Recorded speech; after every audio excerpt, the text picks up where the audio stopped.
Kids don't forget. Kids don't forget. You kids don't forget. Kids don't forget. Kids don't forget. Kids don't forget. Kids don't forget. Kids don't forget. Kids don't forget. Kids don't forget. Kids don't forget. Kids don't forget. Kids don't forget. Kids don't forget. Kids don't forget. Kids don't forget.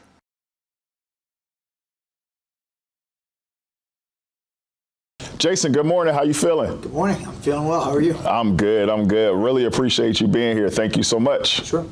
So let's start off. Did I pronounce your name correctly? Jason. Jason. No, you can't really get that wrong. Has it ever been mispronounced in the history of your life? It must have. I've been called by my name a lot of times, but okay. First name is generally correct. First name my last name is Layton. Layton. Correct. Okay. And people usually get that right as well. I heard late one. Late one. So yeah, that's more of a nickname than a mispronunciation, I guess. Right. Punctual now as an adult. As a kid, it was a little bit different. But your first name, like almost never. Okay, got it. Did you have any nicknames growing up? My uncle used to call me Jake. Okay. My stepfather. You want to give him a shout out? Your uncle who called you Jake? Uncle Greg, haven't seen you in a really, really long time, but. Shout out to Uncle Greg. Okay. Well. Okay. Your stepfather called you? Jakey Lee. Jakey Lee. And then I had a ton of, nicknames that would be for 6 months or so with friends and stuff like that. Okay. Yeah. Okay, but nothing that really stuck. Okay, got it. So question, where are you from? I am from, I don't know. I've moved around a lot in my life. Okay. I was born in Daytona Beach, Florida. Really? I moved to New York at 1 month old. Okay. And since then. So you have no recollection of Florida? No. Okay. I mean, I visited my grandparents there sometimes. But I've lived on Long Island for the overwhelming majority of my life. Okay. Yeah. Okay. So all your memories are Long Island? Yeah, I would say so. At least the childhood memories, yeah. Do you claim a particular neighborhood in Long Island? No. Nah. I mean, I went to 3 different school districts. Okay. That I was primarily in 4. So in 2nd grade, I was in Oceanside through 2nd through 6th. Okay. Then 7th, 8th, and 9th, I was in the Islip school district. And then 10th through 12th, I was at Wantagh. So okay. Moved around a bit. I'm glad you just said Islip because I thought it was Islip, so I'm wrong. I'm an out-of-towner, so I'm going to start getting these names right. And even currently, we are in, can you say it again? Hauppauge, New York. Okay, got it. I think the island has a lot of weird names from its history, so. Okay. Good luck with some of it. Were you an only child? For a while, I was. For a while, okay. How much older are you than your next oldest sibling? I think I'm 8.5 years older than my brother. Okay. My sister, I'm just under 10 years older than, and then I have another brother and another brother who I think are 1 and 2 years behind her. Okay. So I think that's the total split between us. But I'm an only child between my 2 parents. Okay. My parents were divorced when I was 5, and they both remarried and both had 2 children. Okay. Do you recall ever like living in the same house? Can you go back that far where you were with both of your parents? Yes. Okay. Yes, I can. Okay. What would you say your relationship was with them growing up? All right, so they separated for you at a very early age. Mm-hmm. You could start with either parent. What would you say your relationship was with your mom and your relationship with your dad? I guess it depends what age you're talking about. All right, who you want to start with? Well, if we start with 5-year-old me. Okay. I'm just like a clueless, happy little kid who, right. They were divorced, but I didn't know that it affected me, at least. When I was told about it, I know that there was no real reaction from me. It was, life is normal. My dad stayed very involved in my life as a kid. So, I didn't realize there was definitely drama behind the scenes, and it must have influenced me in some ways. But I remember being in the Banana Splits program, which was like they'd have all the children of divorced parents meet in a group once a week in elementary school. Okay. And I just never felt like I really needed it. Like I didn't feel different from the other kids. Right. It felt normal to you. Yeah. Right. Probably because you were so young, it didn't really. I don't think my parents were totally trying out to destroy one another when I was 5 years old. Okay, got it. You know, they Got it. seem to be pretty cordial for the most part. I'm sure they had their, Now you said your personal relationship changed with each of them as you got older. Of course. So let's do middle school, Jason. What was your relationship like with each of your parents? So I lived with my mom Okay. up until my 9th grade year. And after 9th grade and 10th grade, I moved in with my dad. Okay. Things got between me and my mom very confrontational. I was a bit of a rebellious kid. I was not necessarily always doing a good job with my homework. My mom was very stressed out because she was dealing with stuff in her second marriage. She had 2 additional babies, so me and her, we would fight a lot. And I was also pretty miserable in 7th, 8th, and 9th grade. Okay. And as a result, I moved in with my dad and lived with my dad for the next 3 years. Okay. So there was a lot of contention between me and my mom, I would say from the ages of 12, 13 to 28. What was your relationship like with your dad those years? My relationship has always been like pretty good with my dad. Okay. My dad is not a very confrontational person, so I don't think we've really ever had a hard time getting along. So He's my buddy. your mom was the tough parent and your dad was the easy one. Okay. Say that. Are you a parent today? I'm not. Okay, because typically what I ask people is, like, how your parents raised you because you were there. So if you had kids, what would be the difference between your parenting style and theirs? But I would definitely do a far better job. That's for sure. got it. I don't know. Your parents have no idea how to raise you because their parents weren't good enough to raise them. Right. And so on infinity. So, we'll make a whole new set of mistakes if I ever have kids. And my kids will probably think, I'm going to do better than this guy. Right. And they'll have their own set of mistakes that they make. Got it. All right, now I'm about to hit you. Do you remember all the schools you went to growing up? Yes. You do? Well, I don't know if I can name them all, but yeah. All right, kindergarten, go. Let's start. Kindergarten was in Baldwin. In Baldwin. At the time, I lived with both my grandparents and my parents. Okay. Now, these were your maternal or paternal grandparents? Paternal. Paternal, okay, Yes. okay. And my dad is adopted, so Okay. I don't know if that's relevant, but they were super loving grandparents. Right. Irrelevant, really. Then I went to my only year of private school, Really? Woodmere Academy in 1st grade. In 1st grade. Yep, and I remember that was the year I learned to tie my shoes. Okay. That was like a big deal. Right. It is a big deal. Then I moved in with my mom in Oceanside. Okay. I went to school number 8, Fulton Avenue School in the Oceanside School District. Okay. And I went there from 2nd to 6th grade. Okay. And I graduated 6th grade, and it was time to move to middle school. And So let's pause for a second, though. That year in private school, are you able to remember enough to know the difference between that and public school? no difference. I remember it. There was Oh, you do remember. There was no difference. nothing. It made no difference to me. Kids were the same. Okay. Well, there were some differences, like Teenage Mutant Ninja Turtles weren't cool when I got to 2nd grade. That was like, I couldn't believe it. Right. Right. That was a disappointing. I like the Turtles. Right. That was really it, though. I mean, Okay. I don't remember, like, if you're talking Like no fundamental difference between. quality of schooling. Right, no, I don't right. think so. Okay. What would you say? So elementary school is basically K through 6 for you, right? What would you say overall that experience was, especially in Oceanside when you got there? Very good. Okay. I really enjoyed. 6th grade is still probably the best year of my life. Really? Yeah. Okay. Age 11 and 12. Yeah. Okay. That was a fantastic year. Let's talk about that. Why was it so great for you? I had lots of friends. I was finally getting autonomy, so I could leave the 3-block radius that surrounded my house. Did you have a best friend? I had 5 of them. Really? Yeah. Do you remember them all? Yes, I did. All right, give them shout All right, outs. so we've got Guy Atias, Ian Ford, Brandon Balabus, Vinny Chancharuso, and Matt Carlin. Shout out to your friends in elementary. It's been a while since we've been together. Okay. Yeah. But keep going. So you could finally leave beyond a 3-block radius, which is interesting because I had 6 of them. Scott Goldsmith. Scott Goldsmith, can't leave him out. Gotcha.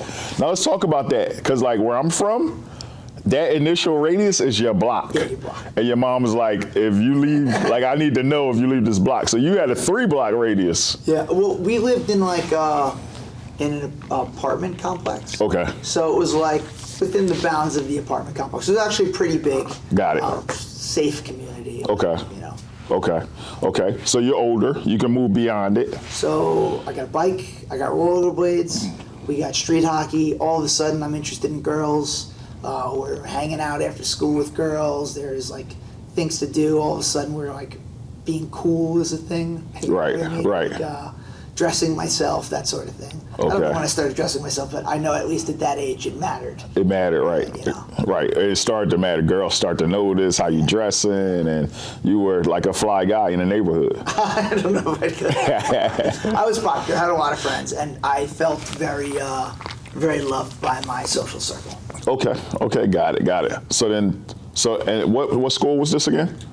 School number 8 in Oceanside. School number 8 in Oceanside. Yeah. And then, so that ends. You graduate from 6th grade. Yeah. And do you remember who attended your graduation? Did you guys have like a formal ceremony? We did. I remember a lot of the kids from 6th grade. Don't ask me for names, but Right. like... No, I mean like family members. Do you remember who came? my mom and dad were there. Oh, both your mom and dad? Okay, that's cool. I would imagine my stepmom and my stepdad were there, but I don't have much memory of the day. Okay, got it. None of the graduations were ever important to me. High school graduation, I didn't even go to my community college graduation. Okay. Wasn't. Got it. So you go to the next neighborhood school with all your friends in 7th grade? Nope. No. That's when we moved 40 minutes away to Islip, and that's where the depression begins. Now this is still in Long Island though, It's still but in it's Long Island. 40 minutes away. 40 minutes away, yeah. Okay. So I am very upset that we're moving out here. I want to stay where all my friends are and Right. where, fit in. And I get there, and it is a year behind. I'm a year behind in terms of, in Oceanside, they started middle school at 7th grade. In Islip, they started in 6th grade. Okay. So everybody else had like a year of middle school experience, and it was new for me. And I don't know if it was my fault or not, but I didn't do well making friends. Okay. I'm sure I had a hand in that too. I wasn't exactly socially outgoing. And, I just was very depressed for the next 3 years. Okay. For the whole 3 years. Yeah. So no new friends. No new friends. I would say no. I made some friends, but I wasn't popular here. Not everybody liked me. Right. When you're walking throughout your life and you're seeing people a lot, your mood is probably dependent on the facial expressions that those people give to you. Okay. So when you're greeted by lots of smiles everywhere, you're going to feel good about yourself. You're going to feel confident.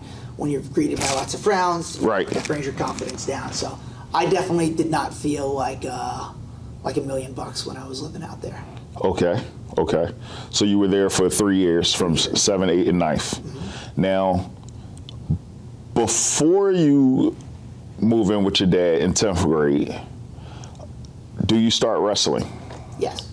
Okay, let's talk about that, because that kind of may have set the tone for who you are today. Sure. Okay, so how did that come about? So I started wrestling in 7th grade because my mom suggested that I join a school sport to help me make friends.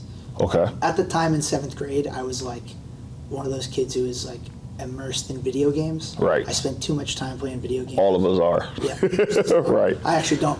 Nowadays they get paid to do it. I don't even play video games anymore. Once in a while. Right. I don't own any systems or anything. I plan on doing that later on in my What did you have, by the way? What systems did you have? So at the time then, it was I had Super Nintendo, and then a few years later is when I got into Nintendo 64. That was if I had Okay. that. Did you have a favorite game on Super?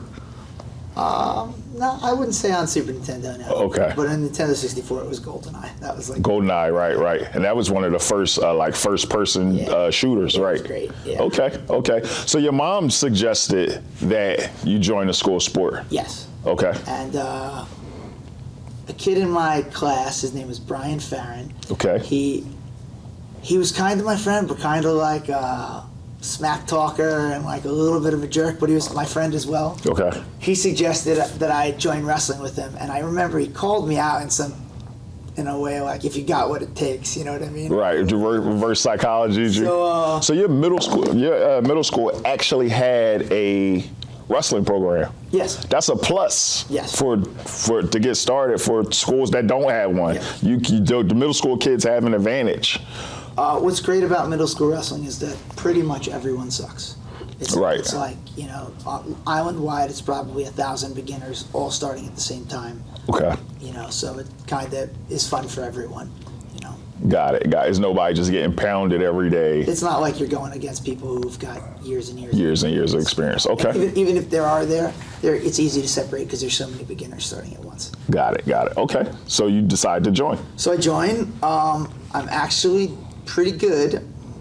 I don't think I got the starting spot, but I remember my record in 7th and 8th grade was 4-1 both years. So there was actually a team where you guys wrestled other schools? Mm-hmm. Okay. But to me at the time, they would just like give me an exhibition match every time. And I remember it took so long. We would sit around, you know, there'd be like 30 matches or something like that. Right. And I'd finally get my chance. I just remember my first wrestling match was one of the most anxious moments of my life. I was incredibly nervous. I was like shaking. Right. I went out there and I lost and I cried. Okay. And I blamed it on him cheating. He bent my finger back. Yeah. I don't know how many times I cried when I lost in wrestling, but I definitely cried my first 3 losses. And I have memories of all 3 of them. After that, I don't have any memories. And, you know, Okay. you get older, you get tougher, and you get more mature. But Right. But people don't understand, like, wrestling is not a sport where you can tag in a teammate or where you can pass the ball. Yeah. Or really even call timeout Yeah. when the momentum swings the other guy's way. Yeah. It's just you against him or her today, mano a mano, and it's like, let's go. So when you lose, especially at a younger age, it kind of hurts, especially if you felt you should have won. yeah, I mean, not just that. It's a big ego thing. And Right. It's not like another one-on-one sport where you lost because of skill. When you lose, someone imposed their will upon you. They Right. made your body move in the way they wanted it to move. Right. And I mean, as a child, really the only times that you feel anything like that are pretty much either A, you're getting bullied, or B, your parents are like disciplining you because Right. it's painful when you're trying as hard as you can not to have something happen and, you know, too bad. Right. But it's the greatest sport and I'm so happy that I got into it. So the fact, did it help you out? Did you get friends? Was your mom right in telling you to join the sport? I don't know. I was definitely could not wait to get out of Islip. I remember being very small and like, I was really miserable out there. Do you remember your weight class? What was your weight class in middle school? I just know what my weight was. Okay. So I was 84 pounds as a 7th grader, pretty Okay. small. Okay. 94 as an 8th grader. Okay. And then my freshman year of high school, I got the starting spot on the varsity at 112, but I only weighed like 107. Right. And I got the starting spot because there was only other freshmen at the weight. Right. And I had a really good partner in 8th grade and then again in 9th grade. It was, when I was in 9th grade, he was an 8th grader that got moved up to varsity. His name was Lucas Mignani. He kicked my butt every day. He came from a wrestling family. His dad was a coach. His uncle was a coach. So Right.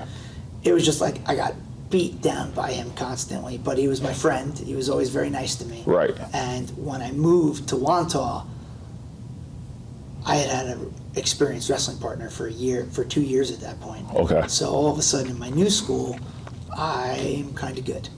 Okay, so let's skip ahead to that. Sure. So, but before we do you remember how it happened that you moved out of your mom's into your dad's? Yes. Okay. So my mom was getting a divorce with my stepfather. Okay. She was highly stressed out, and me and her were fighting lots. And I mean, we'd really brawl, me and her. Not physically, but like. Right. And as a result, I moved in with my dad. I think my stepfather kind of helped talk her into it, to allowing. It was definitely the best move at the time. So was it one of those, since you got so much mouth, you can move in with your father? You were like, I will. It wasn't like that. Okay. I don't know. I felt I felt very frustrated with authority, and my mom was definitely the authority in my life at that time. Okay. So my stepfather definitely was part of the reason that I moved in with my dad. I think he was able to kind of talk her into it. Okay. It's been something that I'd tried to talk about for a while. And my dad always wanted me to live with him. Now, your dad was not in Islip. No, my dad was in Wantagh at the time. So is that farther away from your original destination at Oceanside? Oh, no, it's closer. It's probably still about 20 minutes away from Oceanside. Okay. But So you never got back to your original friends, the elementary friends? no. Okay. But some of them I'd stayed in contact with, but it was like, maybe they'd come visit me once a month or something. Okay, got it. So your dad is in, say it again? Wantagh. Wantagh. Now you were happy because you were with your dad? Because it was also a new neighborhood, but were you past that? I never went back to the happiness of 6th grade. That was the peak. Okay. It was a new opportunity to start again. I had a good attitude, or a better attitude going into it. And Do you feel like the wrestling helped out, like with the discipline and your maturing? oh yeah. Okay, how so? So let's just go into the 10th grade part of this. Okay, let's go to 10th grade. So in 10th grade, before I even moved into the school, this is the end of 9th grade year, summertime, my stepmom is proactive and she gets me in contact with the wrestling coach. And I go down to practices before schools even started. Okay. Before school started, I had met some people. And what was important was it was like that I was actually pretty good. I got the starting spot right away. Okay. And I was good enough where it was like they liked me on the team. I wasn't like a great wrestler yet, but Right. I was, the older classmen knew who I was. The younger classmen were nice to me. The wrestling team was nice to me. Okay. I couldn't even have said that about Islip. Islip, I felt pretty bullied when Like an outsider. And I just felt bullied when I was out there, yeah. okay. So What weight class was 10th grade? 10th grade was 125 or 119. I'm ashamed of myself that I But you're actively getting bigger. 119 was 119. Okay. was my weight Okay. class. But now I pretty much grew 10 pounds a year from 7th grade to 12th Nice. grade. It was like pretty consistent, my weight. Now, when you're wrestling any weight class, well, at 119, you're walking around at 117, 118, 119. I was over. That was the first year I cut weight. That's the first year you cut weight. Yeah. So backtrack 1 year real quick when you did 112 and you were walking around at 107. You're wrestling against guys who cut from 119 and 125. I didn't even know it at the time. You didn't know it. I didn't know what weight cutting was. I just Right. didn't know. Okay. But- deer in the headlights. As a true 119 pounder, you're cutting down a little bit, 3, 4, 5 pounds to get there. Yeah. Okay. So that was my first year experience in cutting weight. None of them were hard. It was, but it was my first time having to learn to be disciplined.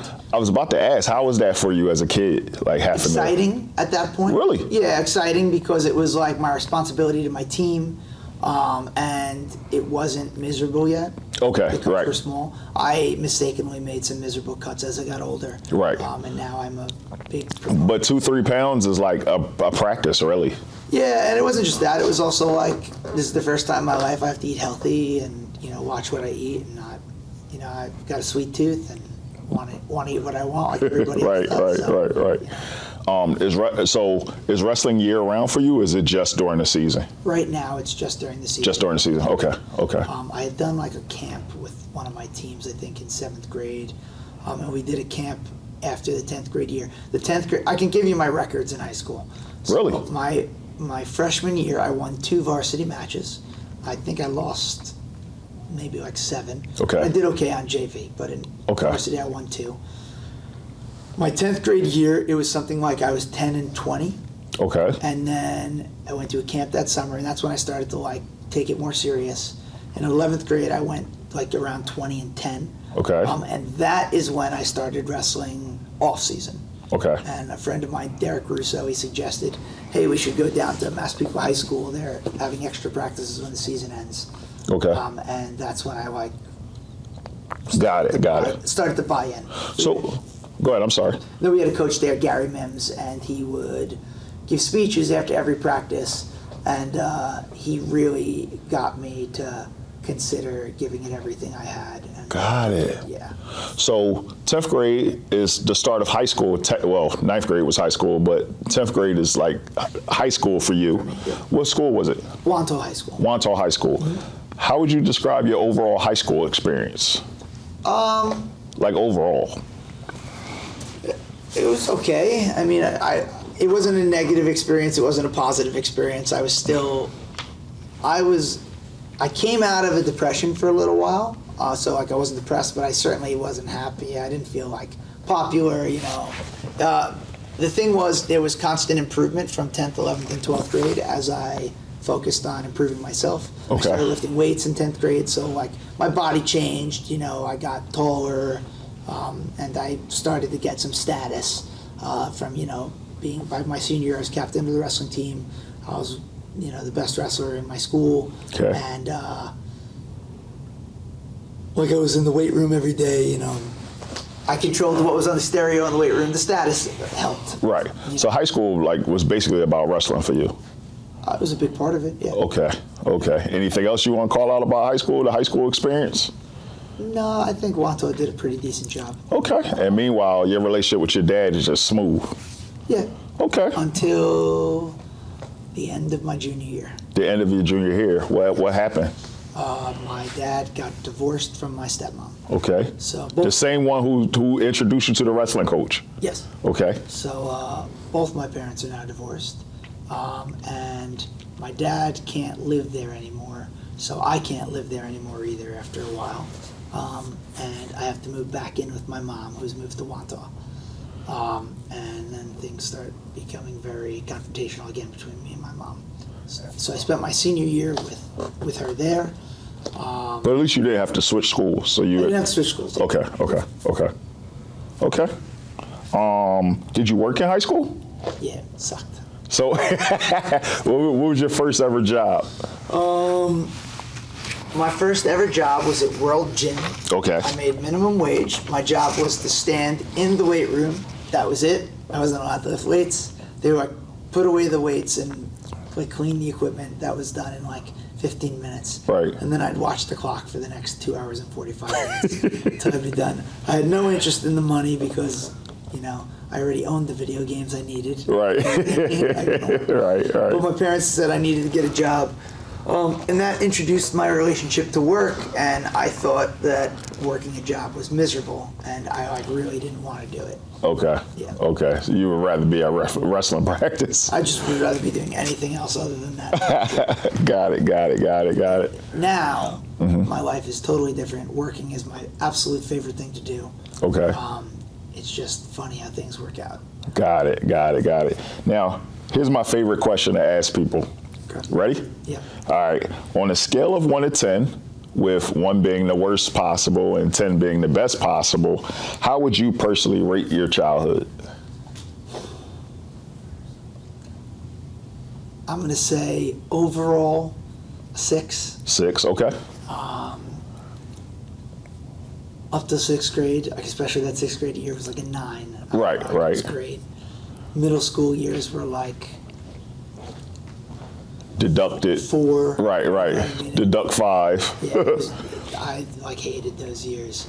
And then 10th, 11th, 12th, maybe like a 6 or 7. It was like slowly getting better. And then I know the childhood is supposed to end there, but my childhood really goes until I was like 20, I would say. Okay. Which is cool because the government says that at 18, we're grown, we're adults, but we're really still kids, most of us, right? Right. So, okay. So your childhood extends beyond high school. So at 18, when I become a freshman, Did you feel like you were ready to face the world or you weren't ready yet? I didn't have a choice. Okay. I mean, I guess I had a choice, but kind of explain that. Because at 18, I was still a child. So, well, I didn't want to be.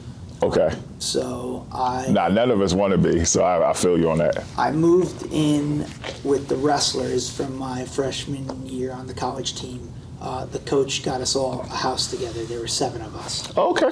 And it was in Uniondale. Which is Uniondale in Long Island? Yes, it's about 2 miles from the college. Okay.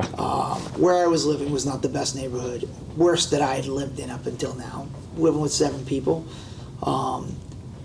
But I'm also like sometimes staying with my mom. I'm like moving back and forth between the two. Okay. But I'm becoming like very autonomous and independent thinking, and I've got my own beliefs. And the fighting with my mom got so bad that I told her, "You're not the boss of me anymore. You have no control over me. Goodbye." So I moved out. I didn't talk to her for another 10 years. Really? I was just like on my own. Okay. We have a good relationship. We've patched things up. Okay. That always seems. I'll give her a shout out. What's your mom's name? My mom's name is Shari. Sherry. Yeah, Okay. my mom. It seems like when we get older, like the relationship kind of tends to heal most of the time. Well, she was the boss of me. Right. And my like own personal tyrant. And by the time I was 28, I realized like all she can do is talk, and I control who's in my life and who's not. And she can't really affect me negatively anymore. Right. So back to the 2 college years, 18, 19, 20. What was that like for you?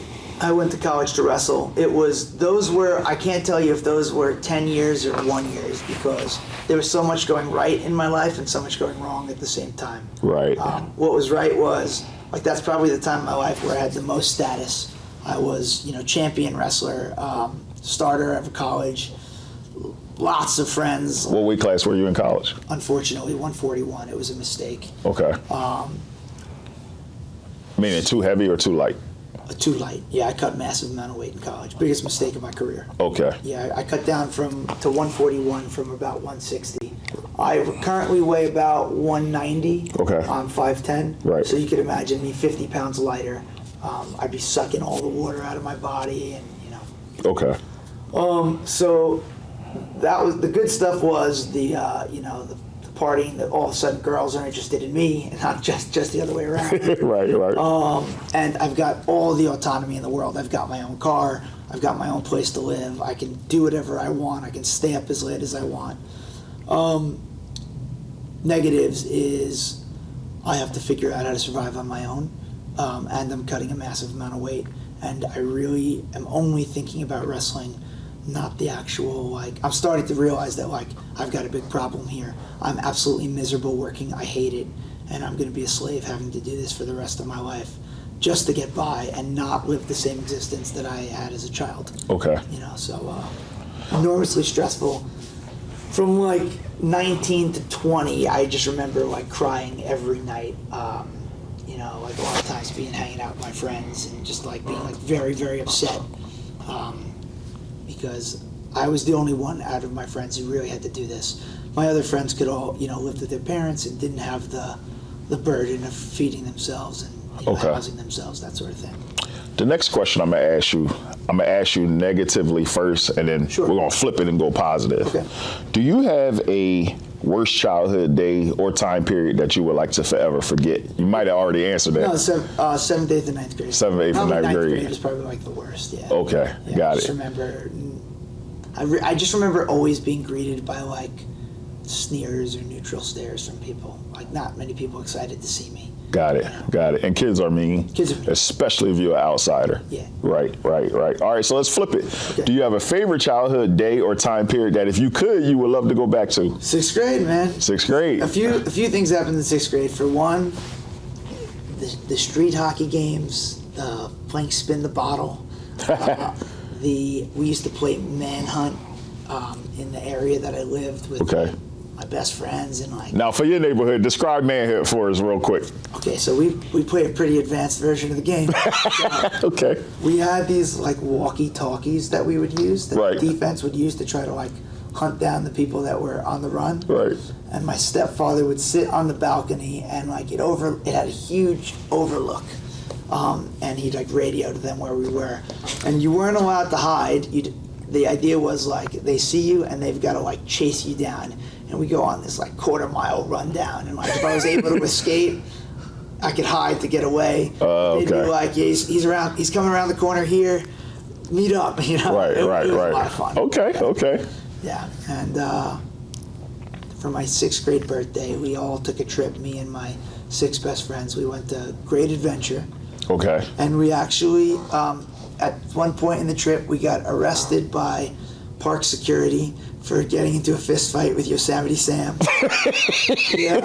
And, Really? Yep, Yosemite Sam started the fight. I swear, that's why we didn't get kicked out of the park. So we beat up Yosemite Sam, and we start walking away, and security grabs us, and then there's like a crowd of people helping Yosemite Sam get up. And they take the helmet off, and it's like a 15-year-old girl. Oh. And then we got, they detained us for like 2 hours, and somebody must have told them that Yosemite Sam had started the fight. Right. Because my friend got punched first. That's how the fight happened. My friend came up like this, like he had a bloody whip, and we were all freaked out. Like, what happened to you? We get thrown out. They called my parents, and then they let us go again. Wow. Okay. Do you feel like there's anything in your childhood that you feel affected your life? Anything that occurred in your childhood that affected your life forever, like to this day? Oh, sure. A lot of things. Okay.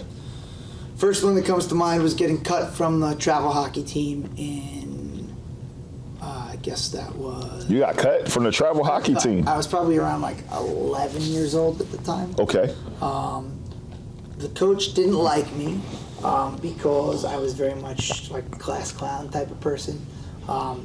And I had actually that summer I had played hockey for him the year before. Okay. And I had actually made a lot of improvements in the off season. I went to my first stick handling camp as a kid. Okay. And I learned how to play hockey pretty well. And I went to tryouts again that year, and I was on fire. I scored a goal in tryouts, and then I still got cut with only like a couple other kids. Most kids made the team. Right. And I just remember like crying and being like super, super upset about that. How do you feel that affects you to this day? I don't know if it affects me to this day, but it just, like a path diverged. That was your first emotional letdown. That was definitely my first like real rejection that I can remember. Got it. To mind, yeah. Okay. Joining the wrestling team, the move, getting involved, like in the chess club in Islip was probably really good for me.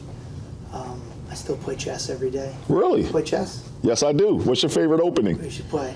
I use the fried liver attack. Okay. But it's fun for me to play. Got it. For the amount of time I've spent playing chess, I should be way better than I am. Right. So I grew up playing chess. Yeah, chess is my thing. Okay, we'll start playing. I'm on chess.com. Okay. I don't know. Your life is made up of so many different moments. And Right. You don't necessarily realize which ones are going to make an effect on you, and like who you become friends with and who you don't become friends with. And also people can affect you. People are so you had mentioned that your actual grandfather played a huge role in motivating who you are today. How so? And is this your mom's or your dad's dad? My grandfather on my mom's side was very wealthy. Really? Now, yes. We didn't get the wealth because my mom was a single mom, trying to make it on her own. Okay. But I would get to get a taste of it twice a year. He'd bring me on vacation with him and my grandma. Really? And so I saw what luxury was, although I didn't experience it in my life growing up. So where'd you guys go? They would take me on 2 cruises a year. Okay. For a week each, and I did that. I probably went on about 20 of them, where we'd eat, and it would be such a cool vacation, and I'd have to wear a suit or a tuxedo to go out to dinner. It was some fancy stuff. Okay.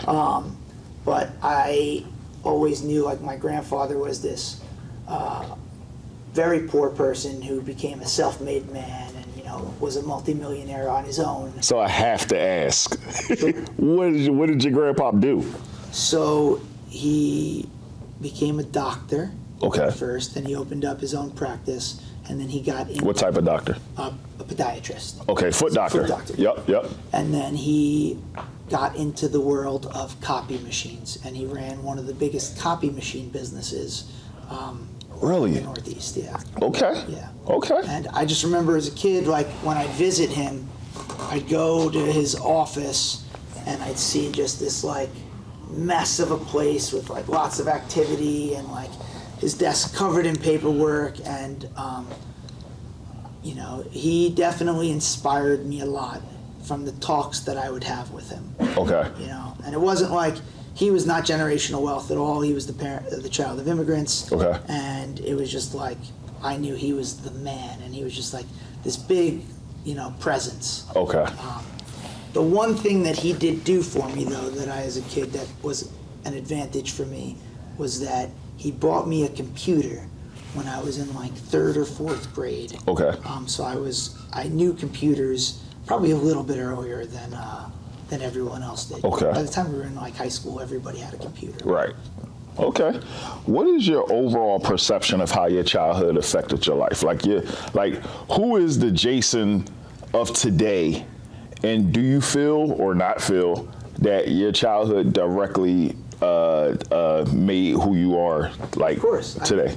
My childhood is the like playfulness of my personality, and my moral character and convictions are forged when I am 18, trying to figure out how to struggle. So that would be like at that point in my life is when the child died, or you know the remnants of the child are still there, but like I got super focused and just like I want to work and make my life better. It's up to me, that sort of thing. But you know, all the experiences I had as a kid, being more carefree, you know, it definitely shapes who you are. Okay. Now I want to call out. So today you own your own business, kind of like your grandfather, right? Tell us a little bit about what you do today. Okay, it's really complicated, but so, we have 2 primary businesses here. We've got the Dynamic Wrestling Academy, which is the location we're at. It's a place that children of all ages, weights, and skills can train in the sport of wrestling. So stop. You run your own wrestling program? Yes. Okay, and it's called Team Dynamic. Team Dynamic. Yep. Okay. We're private. We've got about somewhere between 10 and 15 coaches that help out here.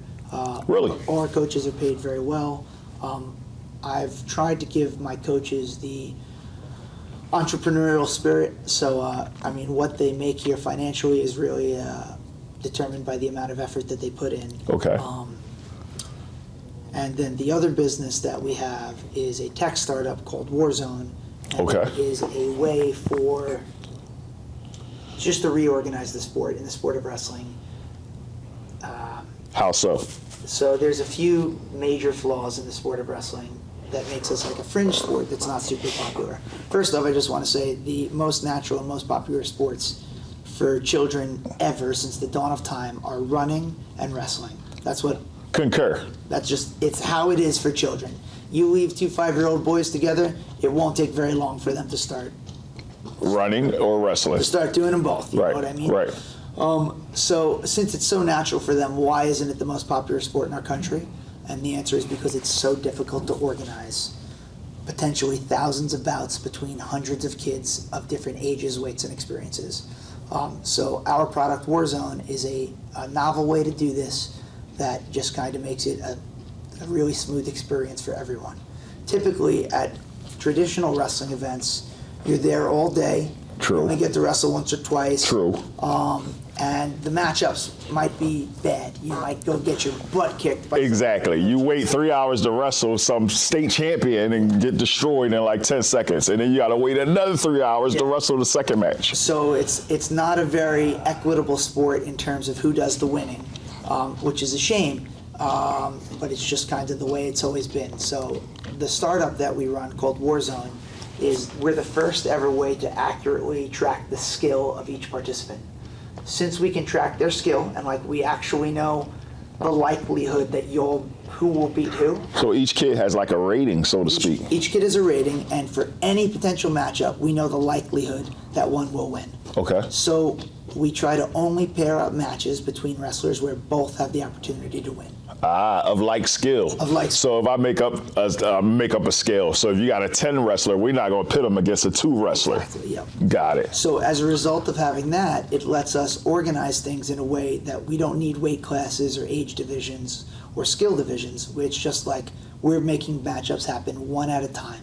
And we've created an entire mechanism for telling people when to arrive and when they'll leave, and giving them an opportunity to opt into their own matches. So like, you don't wrestle until you want to wrestle. Right. Press a button on your phone, and then 15 minutes later you get a text message and you're in a match against somebody who's very close to your age, weight, and skill. So in fact, you guys are hosting a Warzone today. In about, what time is it?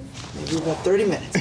Okay, Yep. okay. So hopefully you allow us to stay and get some of that footage. Absolutely. Got it. So in closing, again, we appreciate you for being here, Jason. Great. In closing, we would like you to give some advice to blank-year-old Jason. So pick any age. It could be 11-year-old Jason, 7-year-old Jason, 15-year-old Jason. The person you are today, given everything you know now, all your experience, everything you learned, give some advice to blank-year-old Jason. If you could talk to that younger Jason, what would you say to him, and how old would he be? I don't know if I would listen. Maybe that would be coming from myself. That is actually a good first. I've never had somebody say that. Because kids get a lot of advice. And True. What do they listen to? But if I knew it was me from the future, maybe I would. Okay. I'd like to know that the world is really hard. I felt sheltered as a kid. The world is definitely really hard. How old are you? And be prepared for it. 6th grade would have been the perfect year. Okay. That would have been the perfect. So 11, 12-year-old Jason. Yeah, stop with the playtime, get to work. I'm looking at the camera now because I feel like I'm like talking to you, Jason. just get to work. Get to work. It'll be worth it. You're the only one who can make your life great. And don't wait for it to just be great on its own. If you do it yourself, you can make it whatever you want it to be. Jason, we appreciate you being here. Thank you. Thank you, Clay. I appreciate it.